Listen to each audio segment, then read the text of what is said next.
இப்போ ஒரு பேனில் 4 டேபிள் ஸ்பூன் அளவுக்கு எண்ணெய் விட்டுக்கிறேன். எண்ணெய் நல்லா ஹீட் ஆகிட்ட பிறகு இதில் கொஞ்சமாக கடுகு சேர்த்துக்கலாம். கடுகு நல்லா விடிஞ்சதும் இதோட 1 டேபிள் ஸ்பூன் அளவுக்கு கடலைப்பருப்பு, 1/2 டேபிள் ஸ்பூன் அளவுக்கு உளுத்தம் பருப்பு சேர்த்துக்கலாம். இது கூடவே கொஞ்சமாக நம்ம கறிவேப்பிலையும் சேர்த்துக்கலாம்.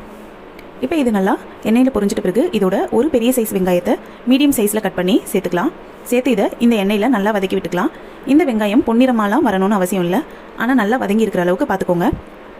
வெங்காயம் பார்த்திங்கன்னா இந்த மாதிரி மீடியம் சைஸில் நீங்கள் கட் பண்ணி போட்டிங்கன்னா உங்களுக்கு வாயில் கடிப்படும் போது ரொம்பவே நல்லாயிருக்கும். இப்போ பார்த்திங்கன்னா வெங்காயம் நல்லா வதங்கிடுச்சு, அதே சமயம் ரொம்ப பொன்னிறமாகவும் ஆகலை.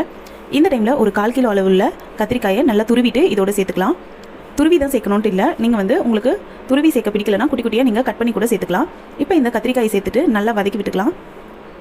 இந்த கத்திரிக்காய் பார்த்திங்கன்னா மீடியம் ஃப்ளேமில் ஒரு 2 நிமிஷத்துக்கு நான் நல்லா வதக்கி விட்டுக்கிறேன். இப்போ பார்த்திங்கன்னா கத்திரிக்காய் நல்லா வதங்கிடுச்சு. இந்த டைமில் நம்ம சின்ன எலுமிச்சை பழ அளவு உள்ள புளியோட கரைசல் தண்ணியை இதோட சேர்த்துக்கலாம். சேர்த்துட்டு இதை நல்லா மிக்ஸ் பண்ணி விட்டுக்கலாம். அடுத்து இதோட 1 கப் அளவுக்கு தண்ணி நம்ம சேர்த்துக்கலாம். இது குழம்பு மாதிரியெல்லாம் வைக்கல, நம்ம கிரேவின்றதுனால 1 கப் அளவுக்கு தண்ணி சேர்த்தாலே போதுமானதாக இருக்கும்.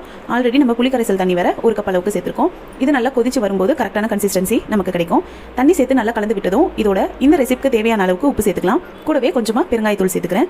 அடுத்து இதோட 1 டேபிள் ஸ்பூன் அளவுக்கு வீட்லேயே அரைச்ச சாம்பார் பொடி நான் சேர்த்துக்கிறேன். இந்த சாம்பார் பொடி எப்படி ஹோட்டல் ஸ்டைலில் நல்லா சுவையாக அரைக்கணும்னு நான் ஏற்கனவே வீடியோ போட்டிருக்கேன். பார்க்காதவங்க டிஸ்கிரிப்ஷனில் லிங்க் தர செக் பண்ணிக்கோங்க. சாம்பார் பொடி போட்டு நல்லா மிக்ஸ் பண்ணி விட்டுக்கலாம். இந்த ரெசிபிக்கு ஒரு நல்ல கலர் வரணுன்றதுக்காக ஒரு 1/2 டீஸ்பூன் அளவுக்கு மட்டும் காஷ்மீரி மிளகாய் தூள் நான் சேர்த்துக்கிறேன். இதுவுமே வீட்டில் அரைச்சது தான். தேவைப்படுறவங்க டிஸ்கிரிப்ஷனில் லிங்க் தரேன், செக் பண்ணி பார்த்துக்கோங்க. இப்போ இதை நல்லா மிக்ஸ் பண்ணி விட்டுக்கலாம். மிக்ஸ் பண்ணிவிட்டு லிட் போட்டு மூடி லோ ஃப்ளேமில் 5 நிமிஷத்துக்கு வச்சுக்கலாம். இப்போ 5 நிமிஷம் ஆகிடுச்சு. நம்ம லிட்டை ஓப்பன் பண்ணி பார்க்கலாம். பாருங்கள், நம்மளோட கத்திரிக்காய் கிரேவி சூப்பராக ரெடி ஆகிடுச்சு. இதில் நம்ம காஷ்மீரி மிளகாய் தூள் போட்டிருக்கிறதுனால நல்ல கலர் கிடைக்கும். அது மட்டும் இல்லாமல் சாம்பார் பொடி போட்டிருக்கிறதுனால ரொம்பவே சூப்பரான டேஸ்ட் உங்களுக்கு கிடைக்கும். இப்போ நம்ம ஸ்டவ் ஆஃப் பண்ணிவிட்டு சர்வ் பண்ணிக்கலாம்.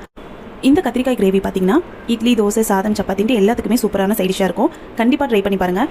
இந்த முறையை பயன்படுத்தி நீங்கள் கத்திரிக்காய் கிரேவி பண்ணிங்கன்னா கண்டிப்பாக கத்திரிக்காய் பிடிக்காதவங்க கூட ரொம்பவே விரும்பி சாப்பிடுவாங்க. ட்ரை பண்ணி பாருங்கள். இந்த வீடியோ உங்களுக்கு பிடிச்சிருந்தா லைக் பண்ணுங்கள், ஷேர் பண்ணுங்கள், கமெண்ட் பண்ணுங்கள். நம்ம சேனலை ஃபஸ்ட் டைம் பார்க்குறீங்கன்னா மறக்காமல் சப்ஸ்கிரைப் பண்ணுங்கள். தேங்க்ஸ் ஃபார் வாட்சிங் ஃப்ரெண்ட்ஸ்.